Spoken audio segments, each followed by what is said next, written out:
안녕하십니까. 이제 시작기도 하셨으니까요. 저는 양력 보내달라고 이런 건지 몰랐습니다. 그래서 제주교구 사회교리학교 강의를 해달라는 얘기 들었을 때 저는 사실 다른 교구로는 잘 강의를 안 갑니다. 근데 이제 또 제주이구 해서 더욱더 오기 싫었습니다. 그런데 한 가지 드는 생각이, 또 회장님이 전화하셨는데 회장님이 너무 신사시더라고요. 그래서 거부할 수 없을 정도의 그런 청을 하셔서 마음이 좀 변하기도 했고, 또 한편으로는 강우일 주교님 계시는 교구에 가서 나도 강의를 한번 해봤으면 좋겠다라는 생각은 있었거든요. 강의를 듣던지 해든지 내가 좀 그랬으면 좋겠다는 생각을 했습니다. 강주교님 좋으세요? 네. 다들 그냥 좋다고 하시죠. 예. 강주교님이랑 저랑은 인연이 없습니다. 전혀. 그냥 뭐 은사 신부님도 아니셨고 배운 적도 없고요. 저는 그저 그냥 주교님으로만 늘 뵀었는데 서울에 계실 때는 잘 모르던 분인 몰랐습니다. 근데 제주 오셔가지고 강주교님 쓰시는 글, 또 하시는 말씀, 또 여기저기서 보여주시는 그 주교로서의 어떤 품이 있는 행동을 보면서 감히 제가 그런 이야기를 언제 한번 한 적이 있었습니다. 강주교님 같은 주교님 밑에서 내가 내가 교구 사제로 산다면 얘야 물 위를 걸어오너라 하면은 그 물 위라도 걷겠다 싶을 정도로 강주교님이 너무 좋더라고요. 네. 근데 강주교님 저 모르세요. 원래 유명인들은 모르잖아요. 네.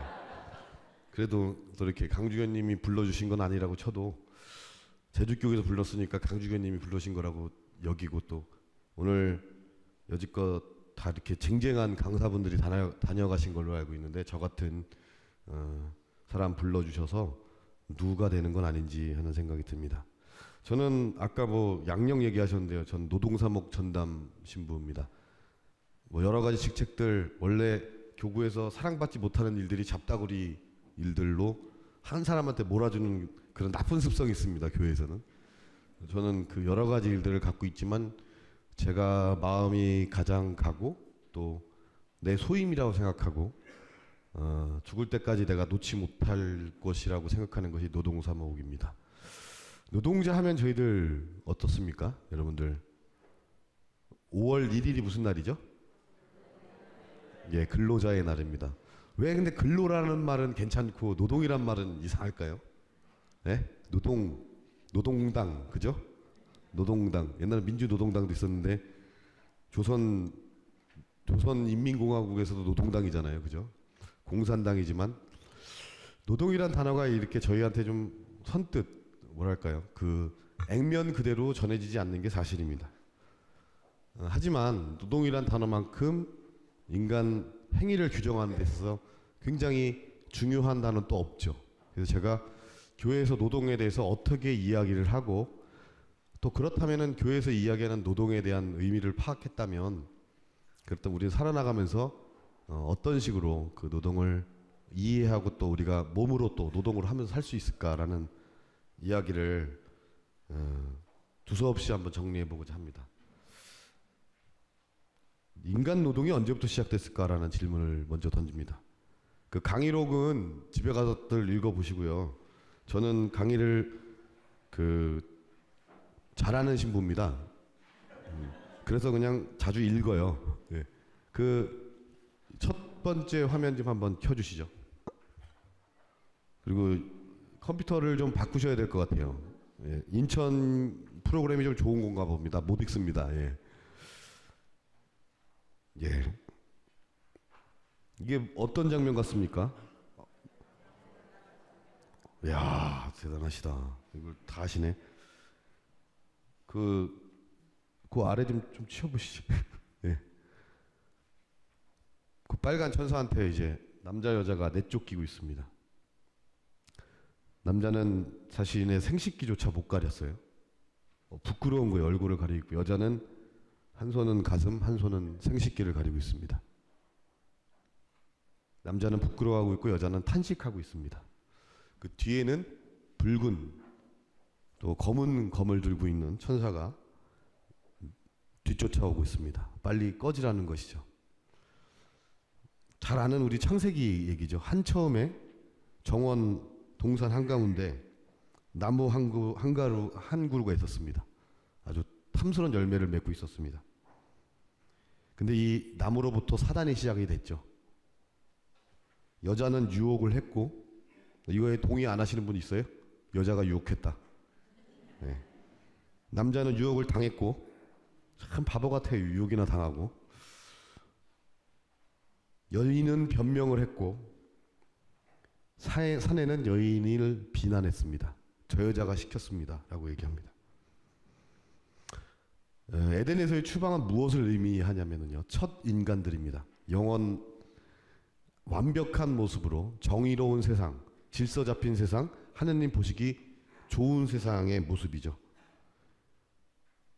근데 거기서 이 남자 여자가 쫓겨납니다. 무엇을 의미하냐? 더 이상 불멸이 아니죠. 영원한 삶도 안락한 주거지도 없습니다. 그리고 또 부끄러움을 모르는 흠없는 삶도 없습니다. 다 사라졌어요. 이제 자신이 벌거벗고 있다는 것도 알게 됩니다. 그리고 벌을 받습니다. 여인은 뭐 받아요? 예? 제주 사투리 하세요? 여인은 출산을, 남자, 사내는 고단한 노동을 형벌로 받습니다. 노동. 하느님이 세상을 7일 동안 창조하실 때 신성한 노동이었죠. 근데 얼마 가지 않아서 이 노동은 형벌로 지금 받아들여지게 됩니다. 진노의 칼을 휘두르는 천사에게 쫓겨서 낙원의 문지방을 넘는 여인은 엉엉대고 울고, 사내는 부끄러운 듯 얼굴을 가리고. 제가 제일 좋아하는 구절 중에 하나입니다. 창세기 3장 21절에는 단 한 줄이 나오는데요, 처량한 이 벌거벗은 인간이 얼마나 측은해 보였길래 하느님, 창조주 하느님이 손수 가죽 옷을 지어서 이 벌거벗은 인간들에게 입힙니다. 뿌듯하지 않으세요? 옷 많이 누가 사주시나 보다. 그만큼 하느님은 늘 지금도 우리에게 가죽 옷을 입혀주고 계시진 않나라는 생각이 듭니다. 형벌로 쫓겨나는 인간들에게도 얼마나 안타까웠으면, 얼마나 불쌍했으면. 우리가 기억하는 인간 노동의 시작은 뭐 그렇게 행복하지 않습니다. 형벌로 받았죠. 그리고 창세기라는 것이 쓰여진 시기는 유대 민족이 유대인 자신들의 땅이 아닌 이방인들의 그 바빌론 유배를 당하고 나서 거기서 지나온 역사들을 회상하고 자신들의 불충실을 통곡하면서 참여하면서 역으로 자신들의 기억을 되살려서 쓴 것이, 아마도 인간은 그렇게 영원한 존재였지만 우리같이 불충하게 또 불완전하게 죄 많게 살았기 때문에 지금의 바빌론 이방인의 땅에서 우리의 신의 이름을 제대로 노래 부를 수 없는 이러한 처지에 놓이지 않았나라는 일종의 자신들의 신앙에 대한 고백이었다라는 것입니다. 자신들이 알고 있는, 자신들이 이해한 하느님에 대한 고백이자, 또 한 가지는 인간 자신에 대한 고백이라는 것이죠. 인간은 이런 존재다라고 이야기하는 것이 창세기 이야기라는 것입니다. 창세기에서 아담과 하와가 있었고, 아담의 갈빗뼈에서 하와가 나왔고, 나무 한 그루가 있었고 그것이 선악과였다. 그런 사실은 그닥 중요하지 않은 것이라고 볼 수 있습니다. 왜? 실제로 얘기하려고 하는 것은 그것이라기보다는 인간은 어떻게 하느님에게서 지어졌고 인간은 어떤 존재에 대해서 얘기하고 싶은 게 창세기라는 것입니다.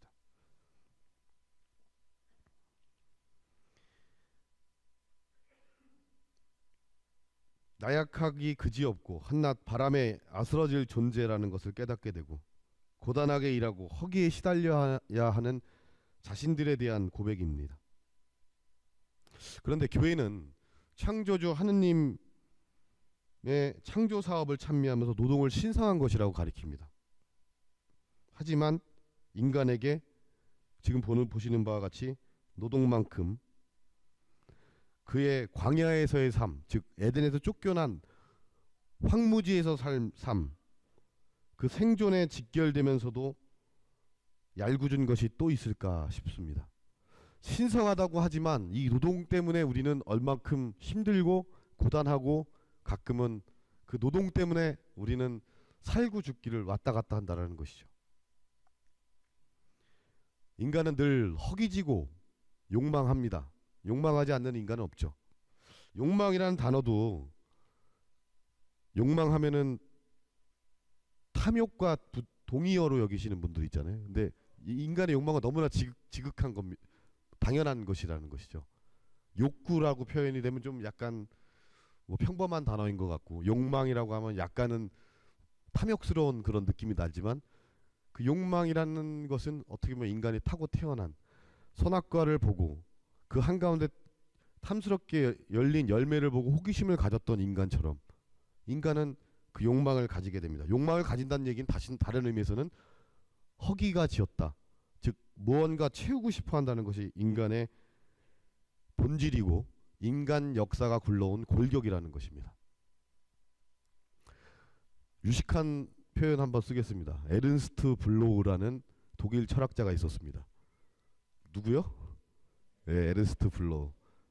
아우, 잘 따라하셔요. 예. 블로우라는 사람이 그랬어요. 뭐라고 정의를 했냐면은, 결핍은 부족하다는 것은 욕망하게 한다. 그리고 그 결핍이 인간을 노동하게 했고 그 노동이 끊임없이 역사의 수레바퀴를 앞으로 나아가게 한다라고 설명합니다. 결핍은 욕망하게 합니다. 인간에게 그 결핍을 채우게끔 요구합니다. 그리고 그 결핍 때문에 인간은 노동하고 노동이 문명을 진화시키고 사람은 진보한다라는 것입니다.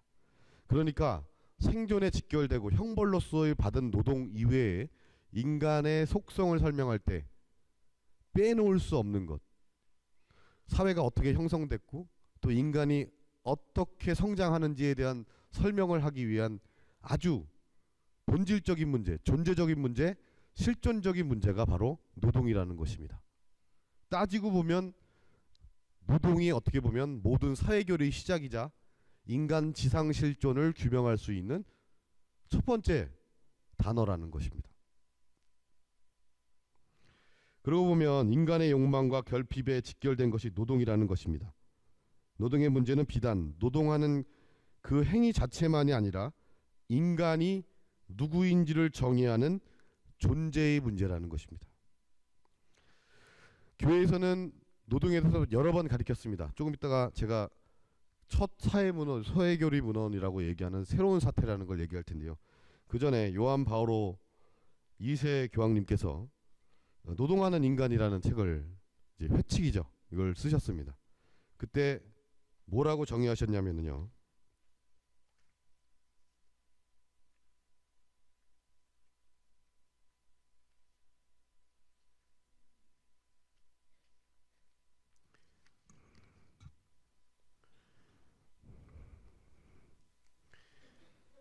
노동하는 인간 12항부터 13항까지의 내용은 그리스도교 근본 진리에 관한 연구에서, 그리스도교 근본 진리라면 우리가 그냥 얼핏 생각할 땐 교의적인 내용이라고 생각을 하죠.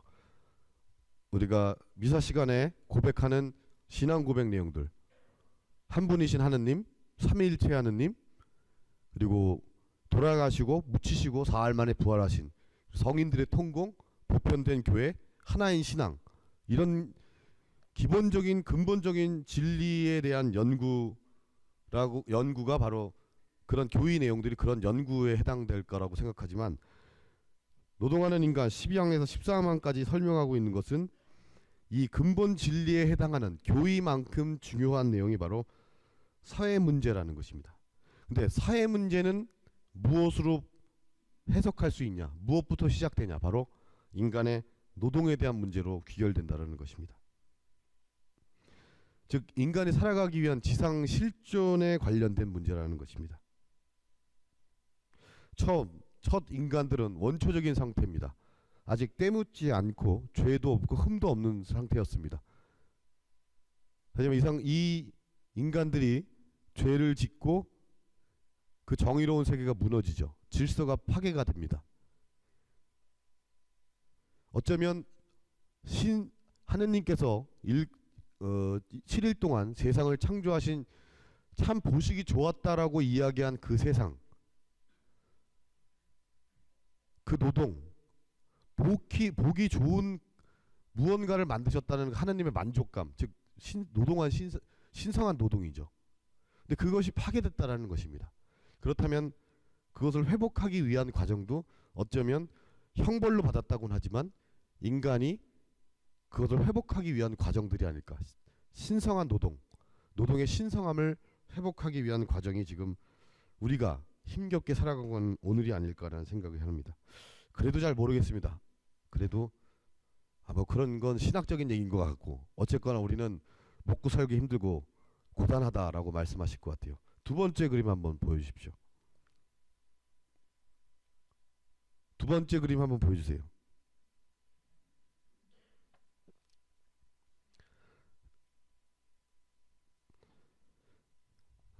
여인이 차를 마시고 있습니다. 그것도 야심한 밤에. 이 여인의 뒤로 보이는 것은 다 뭡니까? 무슨 등 같은 건데 이게 실내등이죠. 실내등이 왜 뭐라고 그래요? 그 다중창이라고 그러나요? 다중창 같은 데 이렇게 비치면은 쭉 이렇게 반복되잖아요. 그죠? 유리 없으세요 집에? 예. 오늘 가서 한번 봐보세요. 그렇게 되는지 안 되는지. 보이는 거라고는 인간들이 만들어낸 인공의 불빛이죠. 인공의 불빛의 무한 반복. 어디서 끝날지 모르는, 어디서 소실될지 모르는 저 빛만 계속 있습니다. 혼자 앉아 있습니다. 그것도 그 불빛은 마치 시간이 끊임없이 흐르지만 지금과 같은 진공의 외로움, 지금과 별반 다를 바 없는 이 시간이 계속 반복될 것 같은 그런 느낌을 준다는 것이죠. 여인이 혼자 앉아 있습니다. 진공의 외로움. 진공이라는 건 뭡니까? 진공은 공기가 안 통하기 때문에 시간과 공간 개념이 없어지는 공간을 바로 진공, 우주와 같은 공간이죠. 시간이 정지하는 것 같은, 정말 지루한 것 같은 이러한 지루함, 외로움이 계속 영원할 것 같은 그런 그림이라는 것이죠. 뭘 얘기를 하려고 하는 걸까? 여자를 잘 보세요. 우리 자매님들 이제 더운 날씨가 됐으니까 선크림 5cm 정도 바르고 다니시잖아요. 그죠? 짙은 화장은 하는 얼굴이지만 단박에 이 여인이 이쁘다라는 생각보다는 창백하다라는 생각이 듭니다. 마치 저 탁자의 불빛이 반사된 것 같기도 하지만 하얀 등, 하얀 바닥, 하얀 탁자, 어딘가 모르게 이 여인은 창백합니다. 즉 생기가 없다라는 것이죠. 살아있음의 호기심, 살아가고자 하는 욕구, 이런 것들이 안 보인다라는 것입니다. 손을 잠깐 보시면은요, 하나는 찻잔을 받쳐든 손 하나는 맨살입니다. 또 하나는 장갑이 껴 있습니다. 뭘 의미할까? 마치 이곳 역시 자신이 쉴 곳이 아니라는 것입니다. 언제든 여행을 떠날 준비가 된 사람처럼. 야, 너 또 똑바로 좀 와서 밥을 먹어. 무슨 똥 마른 강아지 마냥 그러지 말고 이러잖아요. 안절부절 못할 때.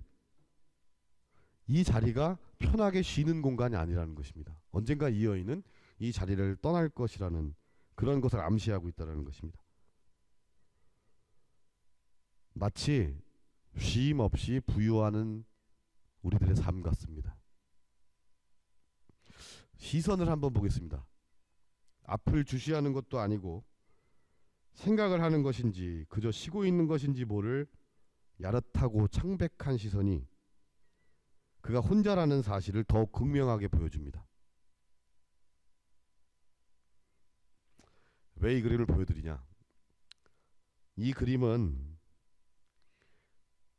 에드워드 호퍼라는 미국 작가의 그림입니다. 미국 작가의 오토맷이라는 작품입니다. 맛인지 오토, 제가 영어가 후지입니다 발음이. 그냥 한글로 굳이 설명을 하자면 우리나라에는 없는 개념인데요. 무인 가게입니다. 무인 가게. 혹은 자동차들이 들르는 가게인 것 같아요. 오토, 자동들 되게 좋아하잖아요. 무인 가게, 사람이 없는 자체적으로 운영이 되는 가게라는 것입니다. 1927년에 그린 작품입니다. 이 호퍼라는 사람은 양차 대전 전후, 즉 1, 2차 세계대전 전후에 미국인들의 평범한 모습들을 그립니다. 대부분의 소재들이 이 그림들이에요. 평범한 얼굴들.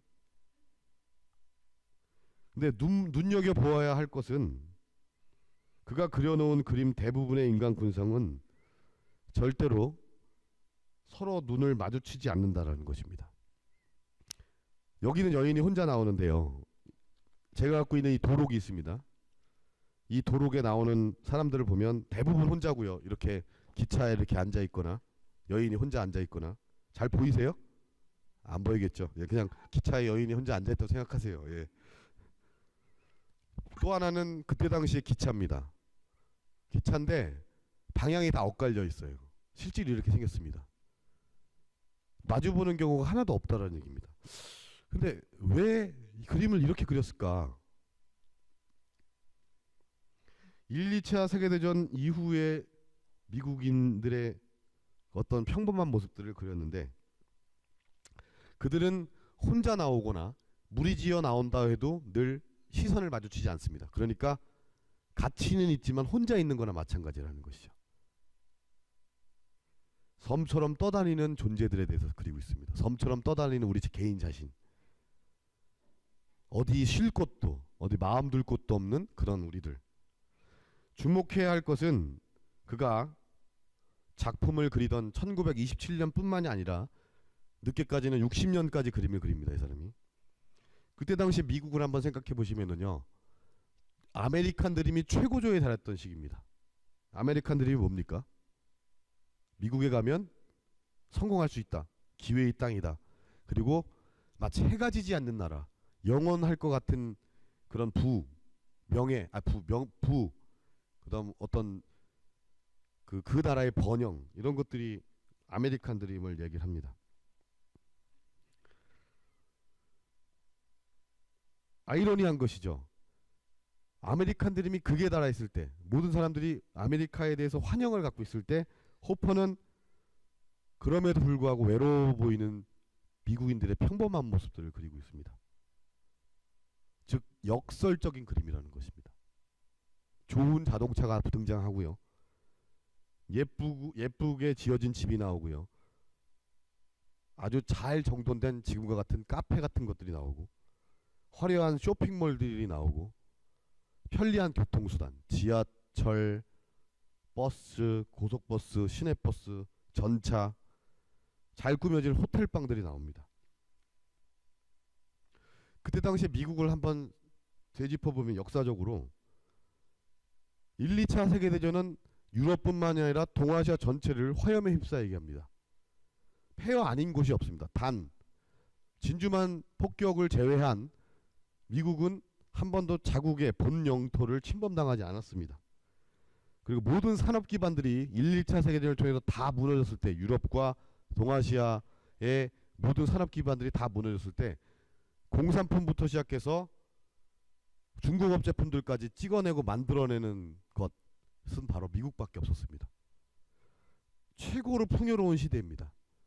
그야말로 아메리칸 드림이 어디들 가나 다 있을 것 같은, 노동하고 싶은 사람은 노동하고 일자리를 찾고 싶은 사람은 일자리를 찾고 가정을 이루고 싶은 사람은 가정을 이룰 수 있는 것처럼 보였던 그 풍요의 시대에 호퍼라는 사람은 외로운 인간을 그리고 있습니다. 곰곰이 한번 생각을 해봅니다. 그때 당시의 모습일까? 그때만의 모습일까? 여러분들 다 든든하세요? 예? 외로운 적 없으세요? 예, 없으세요? 아유, 뭐 빨리빨리 강의하라는 것 같아요. 막 소리 지르시고. 예. 안 외로우시면 다행이고요. 인간은 지금의 우리들 사는 모습은 굉장히 외롭습니다. 외로움뿐만이 아니라 저 풍요 속의 빈곤이라고 할 수 있죠. 군중 속의 고독. 즉 호퍼의 그림은 예지적이라는 것입니다. 우리 지금 이 시간 2012년에 대한민국 모든 평범한 사람들이 가질 법한 그런 모습입니다. 화려해 보이지만, 재밌어 보이지만, 늘 다 모든 걸 이룰 수 있을 것 같지만 늘 외롭고 고독한 존재들이라는 것입니다. 제가 한참을 장황하게 그림을 설명한 이유는 여기에 있습니다. 인간의 노동은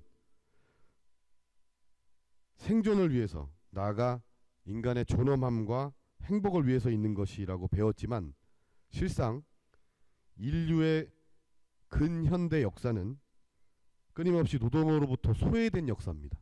노동으로부터 소외되라는 건 또 도대체 무슨 얘기인가? 이제부터 설명하겠습니다. 중세 시절에는요, 중세 시절 때 이야기를 들어보면 우리가 막 웃습니다. 야, 무슨 저런 생각들을 했을까? 예를 들면 이 지구상 천동설과 지동설이 있었죠. 예? 그리고 천동설이 중심이었을 때, 즉 하늘이 지구를 중심으로 해서 움직인다라고 여겼을 때, 저 지평선, 수평선 끝에는 낭떠러지가 있을 것이고, 하늘은 그때 당시의 우주관으로서 세계의 청계가 있을 것이다. 그 맨 끝에 구름 저편에 하느님이 계실 것이다 라고 믿었다고 하죠. 중세인들의 사고방식에 너무나 당연한 생각이 납니다. 즉 신적 질서입니다. 하느님이 지으신 세계, 하느님이 부여한 지상 삶, 그 자리에서 자기의 몫을 해나가고 있는 것입니다. 지금 보면은 누구나 다, 귀족도 평민도 없죠. 우리는 다 평범한 인간들이지만 그때 당시에는 혈통이라는 것이 있었죠. 고급의 인간들과, 아니 고등의 인간들과, 하등이라고 표현하기엔 좀 그렇지만 하급들이 있었다라는 것이죠. 그때 당시에 너무나 당연했던 것들이 르네상스 이후부터 이러한 세계관들이 조금씩 깨지기 시작을 합니다. 우리가 잘 아는 것 같이. 그리고 계몽주의가 들어서고 나서요, 이제부터는 인간이 중세 시절이 하느님의 섭리의 자리였다면 그 섭리의 자리에 인간이 인간들의 계획을 집어넣습니다. 하느님이 펼쳐주시는 길이 아닌 인간들이 앞을 내다보고 계획을 세운다라고 생각을 했습니다. 그리고 그 섭리에 순응해야 되는 것이 인간이라고 여겼다면 이제는 인간들의 극복이 자리하게 됩니다. 또 늘 태어날 때부터 이미 정해진 자신의 신분, 자신의 혈통, 그러한 혈통의 자리를 이제는 서서히 기계 문명과 공장식 생산, 대량 생산들이 가능해지면서 재화가 풍부해지면서 그 재화를 생산하고 가지고 있는 자본가들에 의해서 재력이 혈통의 자리를 탐하게 됩니다. 즉 타고 태어난 순간 이 사람은 귀족이었고 왕이었고 사제였고 혹은 하층이었고 막 이랬는데, 이제부터는 그 재화에 따라서 그 자신의 신분이 결정된다는 겁니다. 다른 의미로는 권위가 결정된다는 것이죠. 이제는 다른 권위라는 것입니다. 권위의 자리는, 전통적인 개념의 권위의 자리는 경제력의 차이가 되었다는 것입니다. 자유주의, 우리가 알고 있는 자주 들어보신 얘기입니다. 자유주의, 시장 만능주의, 신자유주의, 우리가 지금 신자유주의에 살고 있습니다. 즉 시장이 질서를 스스로, 이 세상의 질서를 스스로 마치 살아있는 유기체 마냥, 생명체 마냥 알아서 성장할 것이다라는 거 믿고 있는 것입니다. 자본이 그렇게 성장할 것이다라고 믿고 있는 것입니다. 어떤 일이 벌어졌냐? 중세 때 그렇게 다 자신이 태어난 삶에 당연시 여기고 살았었는데요. 그리고 왕은 왕권 신수설이라고 해서 태어나는 순간부터 왕의 신분이 정해져 있었다라는 것이죠. 아무리 용을 써도 하층민이 왕이 될 수는 없었습니다. 그렇지만 기계 문명과 대량 생산 그리고 노동 집약적 생산 그런 생산 체계가 갖춰지고 나서 점점점 재화에 의해서 그러한 혈통의 자리, 혈통으로서 결정되는 권위의 자리들을 재화가 채워나갔다는 것입니다. 자본이 그 자리를 대신해 갔다는 것입니다. 그리고 더 나아가서 사회 질서를 재개편합니다. 그 전까지는 신학이었고 그 전까지는 신앙이었고 신앙 어떻게 믿는 것인가. 그 전까지는 플라톤이 얘기했듯이 물질보다 더 중요한 것은 이데아, 자신의 생각 혹은 완벽한 세상, 즉 철인이 통치하는 세상을 여겼다는 것입니다. 이제는 근데 물질이 철학을 논하게 됐습니다. 아니 물질 자체가 철학이 되어버렸다는 것이죠. 다른 의미로는 물질이 인간들의 가치가 됐다는 얘기입니다. 더 나아가 정치 권력을 탐하게 됩니다. 또 더 나아가 우리들에게 다 해당되는 얘기입니다. 가치 기준의 시금석이 되려고 합니다. 1억 프로젝트라는 물론 그런 광고들이 있더라고요. 1년에 1억 벌기. 그리고 그 전에 예전에 한참 나왔다가 이제 비판을 많이 받았던 광고 중에 하나가 또 부자 되세요. 저기의 부자는 뭘까? 경제적인 부자일까? 아니면 마음의 부자일까? 영의 부자일까? 우리는 딱 압니다. 이제 경제적 부자죠. 얼만큼 돈을 가지고 있냐? 가지고 있지 않냐? 물질이 모든 것의 시금석입니다. 기준점이 돼버렸습니다. 에드워드 호퍼란 이 그림을 그린 사람이 살던 시절에 TV 광고는 그때 당시에 TV를 보잖아요. 60년대, 50년대 때 미국의 TV 광고를 보면은요. 굉장히 행복해 보입니다. 막 아이들이 웃고요. 고급 승용차에 타서 행복해하고 있습니다. 하지만 어떻습니까? 에드워드 호프가 그린 이 외로움, 풍요로움 속에 빈곤하고 무리 중에 고독한 이 외로운 존재가 돼버린 그 이미 핑크빛 미래는 없고 우리들의 삶, 우리들의 노동은 우리들의 오늘은 힘겹고 고단하기만 합니다. 잠깐 김밥 드시고 하시죠.